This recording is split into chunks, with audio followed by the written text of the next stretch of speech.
अस्सलाम वालेकुम दोस्त।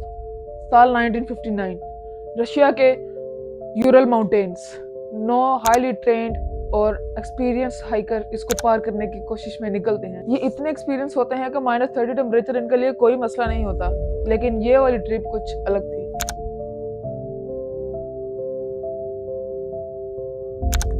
ये ट्रिप उनकी जिंदगी की आखिरी ट्रिप साबित हुई। इसमें उनके टेंट्स फट गए, उनकी बॉडीज जलकर स्नो के अंदर दफन हो गई, उनकी बॉडी पे रेडियो एक्टिव पार्टिकल्स पाए गए। आज 65 साल गुजर जाने के बाद भी दोस्तों ये मिस्ट्री अनसॉल्व्ड है। आइए जानने की कोशिश करते हैं द डायटलव पास इंसिडेंट।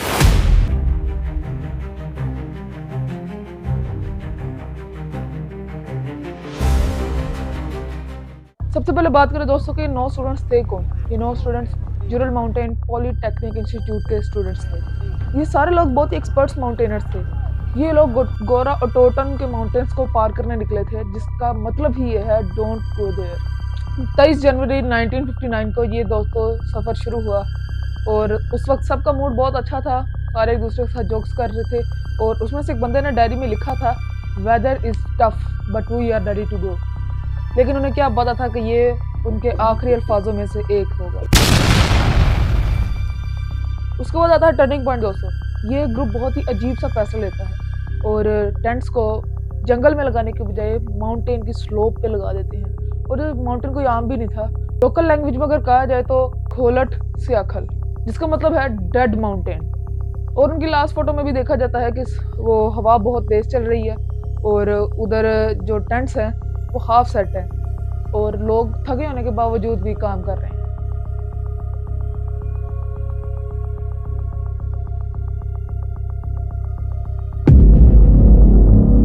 जब हैकर्स वापस नहीं आते तो 26 फरवरी को सर्च ऑपरेशन माउंटेन टॉप पर पहुंचता है और उन्हें वहां पर बहुत ही हॉरिफाइंग चीजें दिखाई देती हैं। टेंट्स जिसके अंदर वो हाइकर्स थे वो पूरी तरह फटे हुए थे अंदर से और उन्हें कुछ पैरों के निशान भी मिले जो कि टेंट्स की तरफ भाग रहे थे, लेकिन उनमें से काफी ज्यादा बेयर फुटेड यानी कि नंगे पांव भी थे।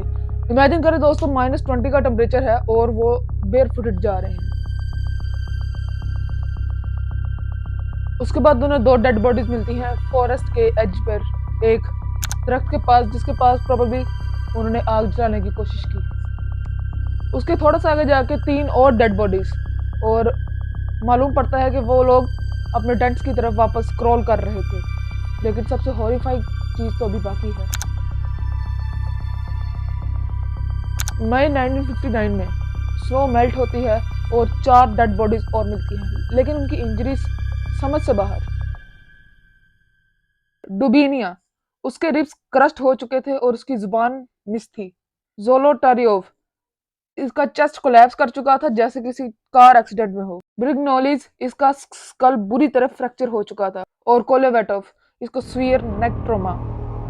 किसी को भी एक्सटर्नल इंजरी नहीं थी, हर किसी को अंदर चोट लगी थी, इंटरनल इंजरी हुई थी सबको। और जैसे कि किसी मैसिव प्रेशर पड़ा हो उन पर, जिसकी वजह से उनका ये हाल हुआ। लेकिन इन्वेस्टिगेटर्स के अभी तक ये समझ से बाहर है चीज़ और उनकी बॉडीज पे रेडिएशन भी पाई गई।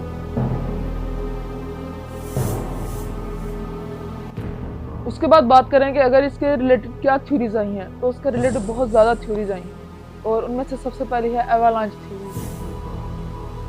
लेकिन ये इस इंसिडेंट से मैच नहीं करती दोस्तों। अगर एवालांच हुआ होता तो वहाँ पर हमें फुटप्रिंट्स ना मिलता जो कि हमें क्लियर नजर आ रहे थे, इसलिए ये वाली इतनी रिलेटेबल नहीं मानी जाती।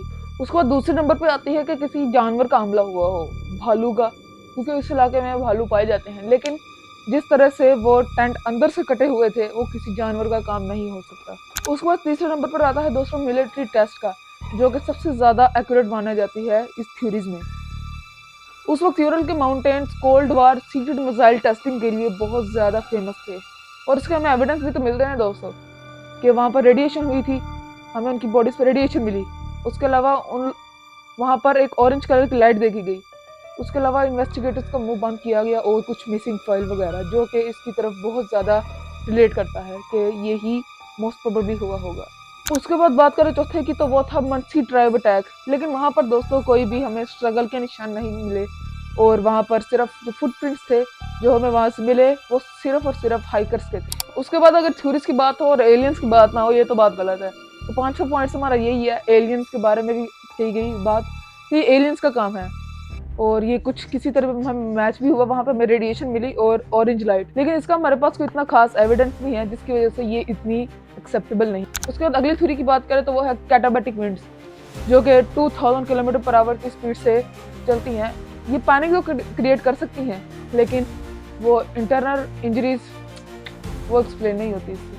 उसके बाद अगली थ्योरी की बात करें तो वो है इंट्रासाउंड वेव्स। जब हवा पहाड़ों के अंदर से गुजरती है तो उसकी लो फ्रिक्वेंसी की वजह से पैनिक क्रिएट होता है और हेलुसिनेशन भी होती है। लेकिन एक्सपर्ट्स इस बात से बिल्कुल डिसएग्री करते हैं, क्योंकि जो एक्सपर्ट हाइकर्स होते हैं वो पैनिक नहीं करते। अगर हम इस पूरी बात का एक खुलासा पेश करें दोस्तों, तो एक्सपर्ट्स ने इसको इस तरह बयान किया है कि एक rare aerodynamic pressure panic create हुआ, जिसकी वजह से उनके दरमियान पैनिक क्रिएट हुआ, जिसके बाद टेंट्स में इमीडिएट एस्केप हुआ और हाइकर अपनी जान बचाने के लिए जंगल में घुस गए और वहाँ पर आग जलाई।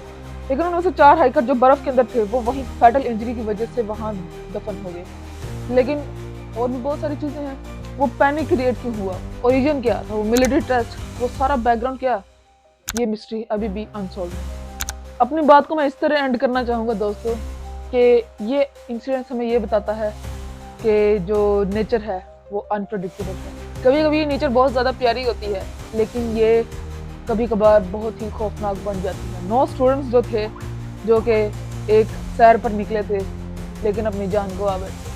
शायद हम इस मिस्ट्री को कभी हल ही ना कर पाए। अल्लाह हाफिज़।